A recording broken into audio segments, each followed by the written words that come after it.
Hi, my name is Jolene Mcgoldrick. I am a research director at Dynamic Logic, which is now part of Millward Brown. And something interesting about myself, I have no idea why, but whenever I have these flights to come to conferences like this, I always manage to get on the smallest plane possible. So I can't imagine what the return will be. Maybe me in a helicopter or something. Thanks, that's mine. Oh, we're going to introduce ourselves now. Jayne Dow. I actually live here in Minneapolis, so I had a very, very short commute, but I am with Firefly Millward Brown out east. And a very interesting fact about me is that my very best friend in university was a Miss America contestant, so I got to tour around the great state of North Dakota to all the little regional pageants, and it was fabulous. Hi everyone, my name is Deborah Pesni. I lead marketing and insights for SessionM, a mobile startup based out of Boston. And my interesting fact, I guess, would be that I'm a die-hard New Yorker who just made the move to Boston to be with the rest of our senior leadership team there. So if we have any Boston folks in the crew, that's great, Boston. And I'd appreciate recommendations on things to do after this. Cool. Fantastic. Let's get started. So we, in our presentation this afternoon, want to take you a little bit big picture. I know we've been talking about lots of tactics of ways that you can engage more in the mobile space. And we want to present you with what we think is a paradigm, is a question or a frame that you can ask with each mobile engagement that you do. So we're going to get started with that. And to get started, I want to put you in the mindset of a mobile audience member for a second. You've all been there, but I want you to really appreciate the moment for a second. So if you have trouble focusing in, maybe close your eyes. If you're kind of a little bit tired from lunch, leave them open.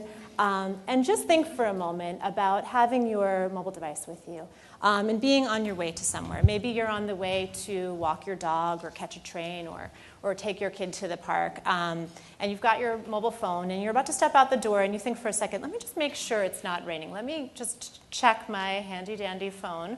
I'll log on to my favorite weather app. I can do it all with one hand. And I'll just check the weather. And you do that, you click with your thumb because you're so adept at using your smartphone now. And just when you do that, at that moment, boom, you're hit with a mobile ad.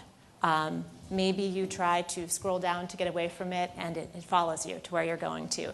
Maybe you try to find out where to X out of it, but you can't even see where to X out of it, and you've got a dog or a kid or some bags in the other hand.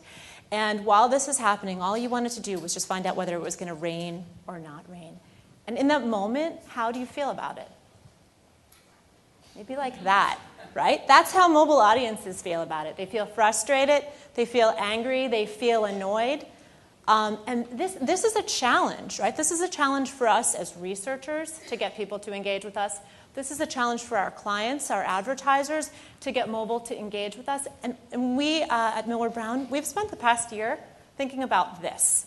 What we do with this, how we break through this, how we deal with this in our research, how we help our clients with this. And so everything we'll be talking about today is some strategies and a frame for dealing with this.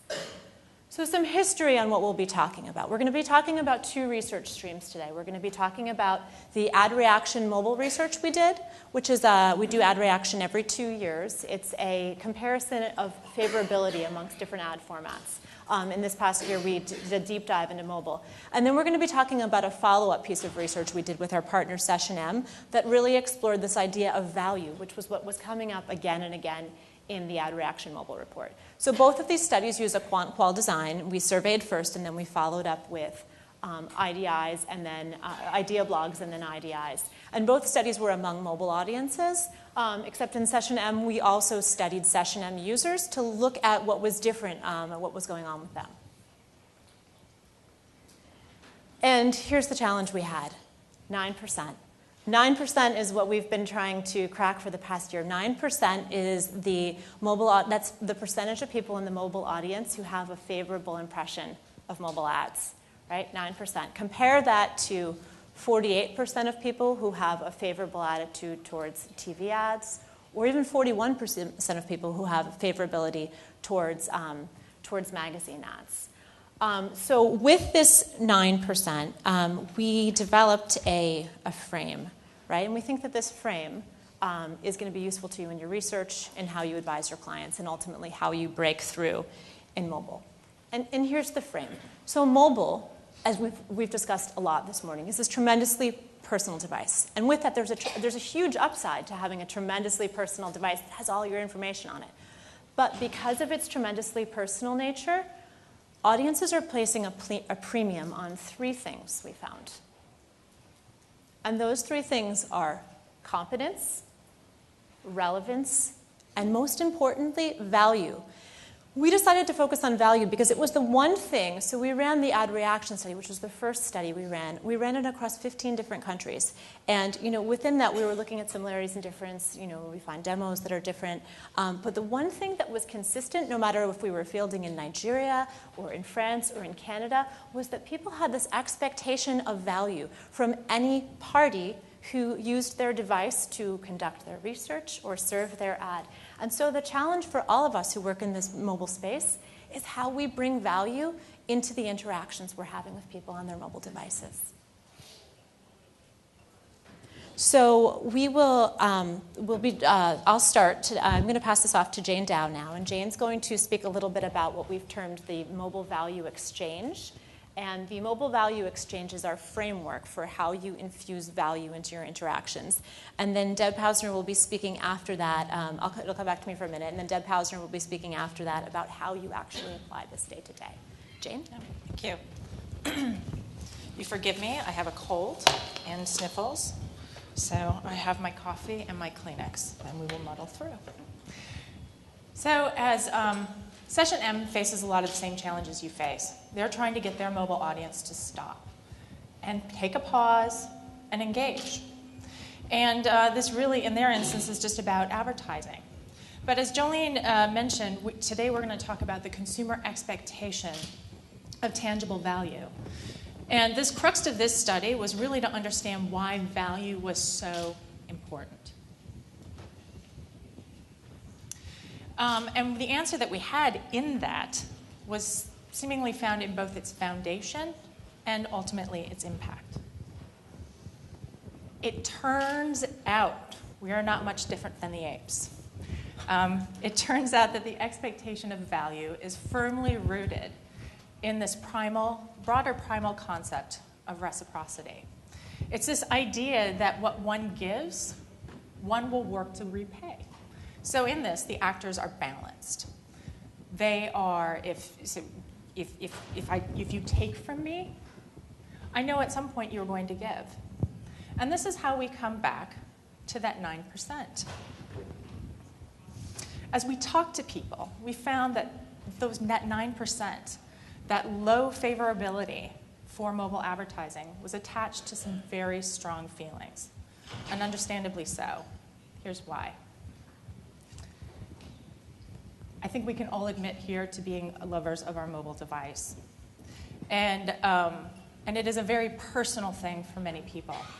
For them, it is someplace that is accessible. It helps them solve problems. And we even had people tell us it was superhuman. And for a lot of people, it's a way for them to actually do their life. Every day happens through their mobile device. But, and I didn't move forward. Sorry, I meant for that to move forward. So imagine taking this very personal device and having an intrusion at probably the worst moment possible. And at the best, you're being called impolite, but most often you're being called rude and disruptive. Now put that aside. People understand their personal device, but they also understand the practical drain that advertisers are putting on their personal resources. Premium on battery life. We all understand the expense of battery life, especially when it matters. And yet, we use the mobile audience's devices to serve our ads and to collect our data. And then there are those precious megabits in a world where the unlimited data plans are somewhat or utterly extinct. I don't know about you, but mine has long gone. These are being consumed when people are putting their ads, serving their ads, playing their video, and opening their apps. And this is all at the mobile user's expense. So it's little wonder that when an advertiser takes and doesn't give back, It strikes an imbalance that harbors some resentment and negativity towards the experience. It's that ongoing imbalance that gives rise to the expectation of something in return. As we talked to the mobile audience, we realized that they were asking themselves 3 little questions every time they were trying to judge a mobile advertising interaction. Is it worth the time I'm going to invest? And do I have the time to invest? Is the outcome useful to me? Or is it useful to my family? And finally, is it engaging? And this is really a function of ease of use, utility, and entertainment. And the answers to these questions in combination were really the difference between whether someone chose to interact with an ad or whether they ignored the ad altogether. It also served as the basis for what we termed the value exchange equation. Now, this equation is what mobile consumers, you, me, everybody else with a mobile device, uses constantly and in an instant to assess the value of a mobile advertising interaction. The perceived, here we'll close in on this, the perceived usefulness of an outcome is the multiplier of the time that a consumer is willing to spend with your brand. I'm not used to having this on here. I did the qualitative portion of this study, and so I spent a lot of time talking to people and listening to them tell me stories about mobile advertising.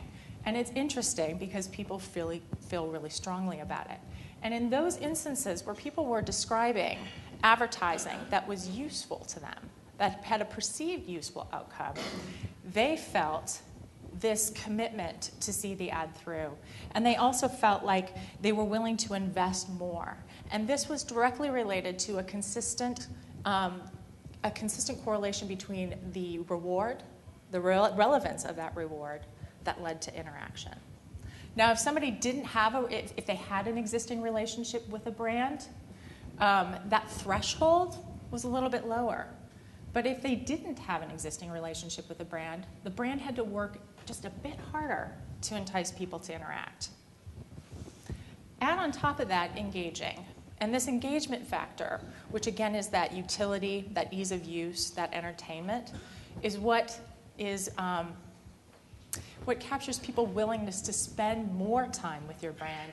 And it increases their chances of watching your ad over and over and over again.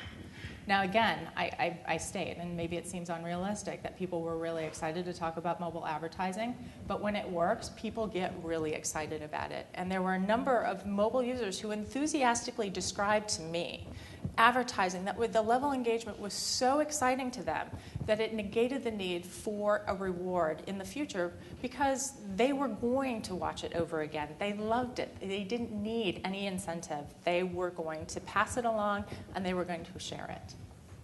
And so when these 3 things come together, well, how about that? We jumped ahead. When these 3 things come together in a meaningful way for mobile consumers, it leads them into this space of where they feel acknowledged. And it creates this currency that does acknowledge the consumer's time and attention in a space where they didn't really feel like anybody really cared what that was worth. So, for us, perhaps maybe there was a glimmer for mobile advertising. Maybe it was possible for mobile advertising to have and to leave a positive impression. And we think that what will really entice you to fully embrace the concept of value exchange is its ultimate impact on consumer behavior.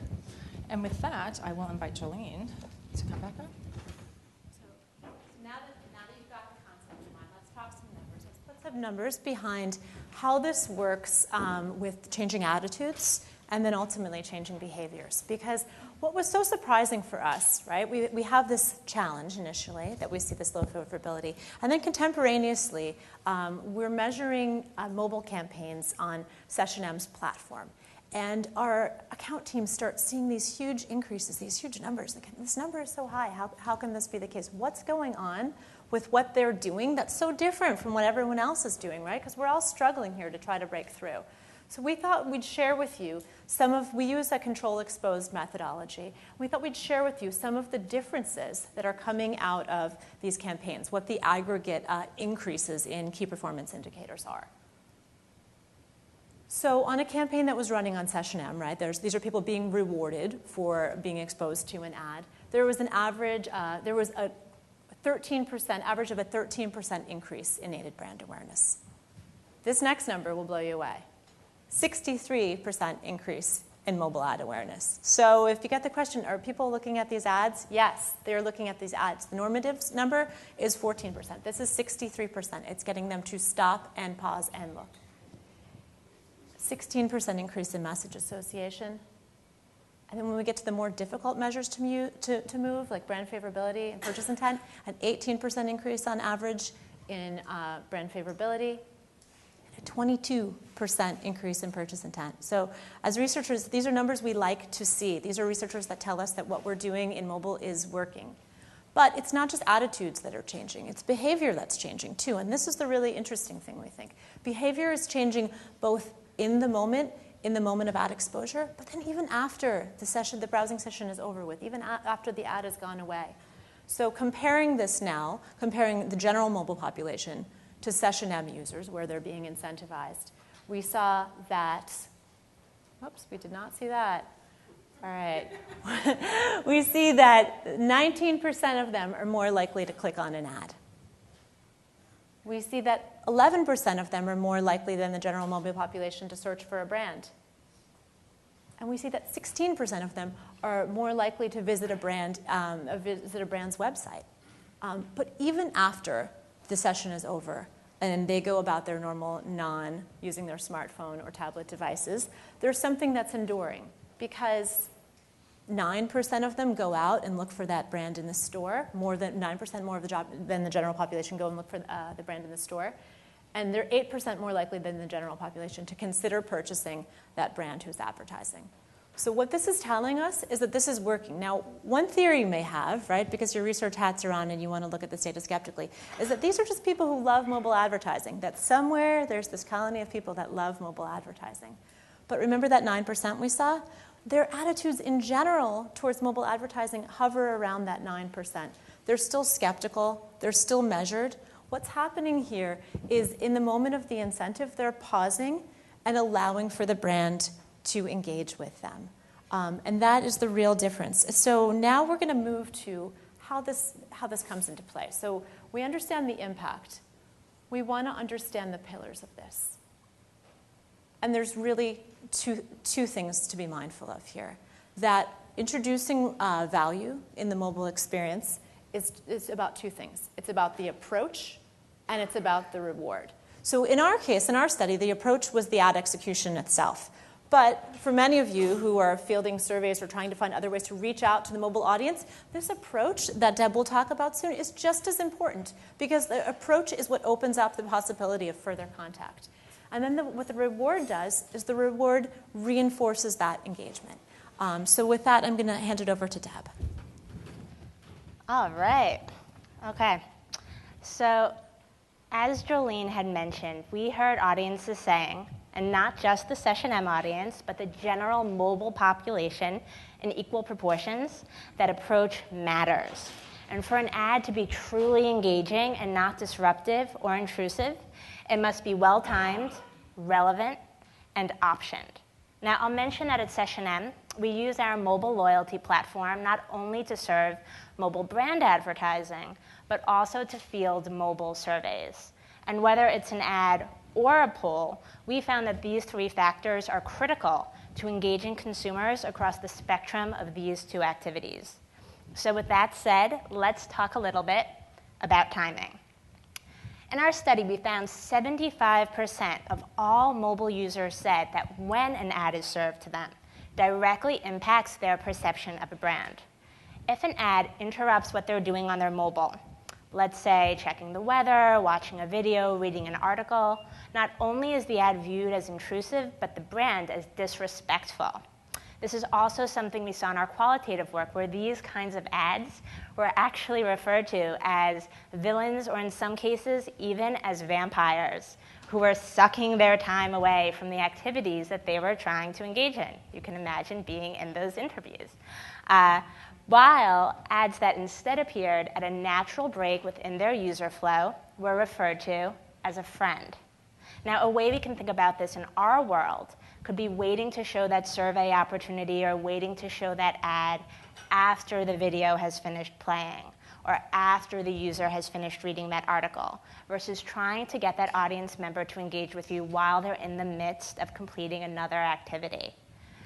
The second ad execution insight that we learned is that the ad content must be relevant. As Jayne mentioned earlier, we as consumers have a deeply personal relationship with our mobile, and so we expect how brands interact with us through this medium to be personal as well, and that the ad message should be hyper-relevant to who we are. And the interesting third ad execution insight we learned is that consumers want the option to choose when and where they engage with an ad. Now, interestingly, Jayne and Joline had mentioned that this is also a trend they saw in their 2012 ad reaction report, where about half of all respondents said that if an ad does not provide a feature allowing them to opt out of that experience, it negatively impacts their perception of the brand. While in our study we saw that simply by providing the consumer choice in whether or not to engage, not only were they more likely to move forward and engage with that ad, but it enhanced their overall perception of the brand. Now, after a SessionM user engages with an ad, we reinforce that engagement by rewarding them for their time and attention. However, through this study, we learned that not all rewards are created equal.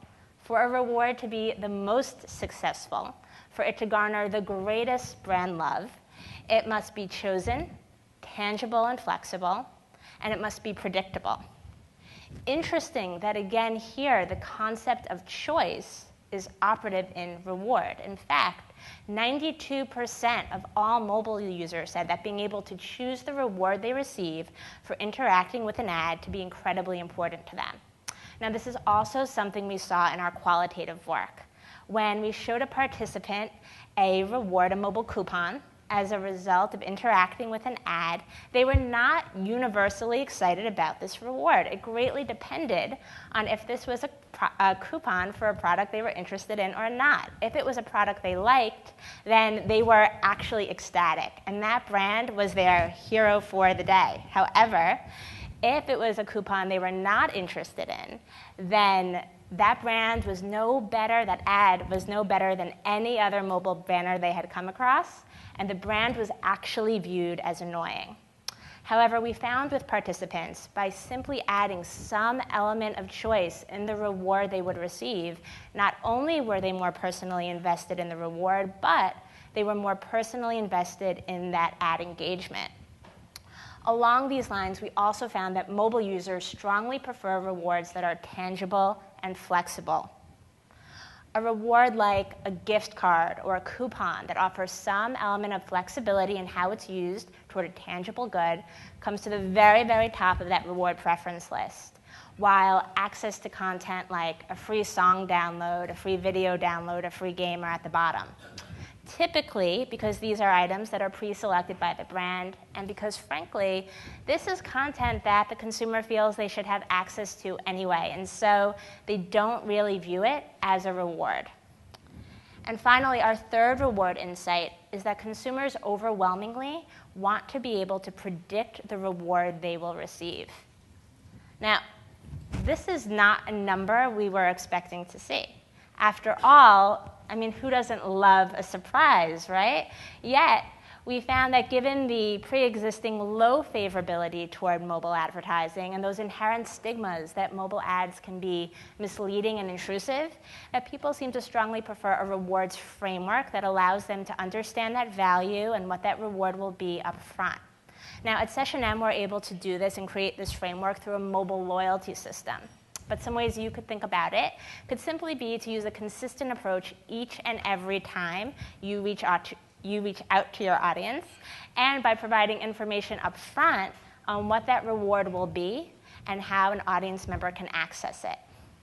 But all this said, if there is one thing you take away from this presentation, and frankly what we're most excited about with this research, is while we started off the study with the goal of better understanding how and why rewards-based advertising can work successfully, we believe what we ultimately uncovered speaks to what is needed in mobile engagement as a whole. Greater engagement requires a greater emphasis on bringing the consumer value. Whether that engagement is downloading an app, watching an ad, or even taking a survey. So with that said, we just would love to thank you for your valued time and attention. If you're interested in downloading the full report, that's available at millardbrown.com. And I think we should have a little bit of time left, so we're happy to take any questions you guys have. Okay, nobody's on my app, so does anybody want to stand up and we have one in the...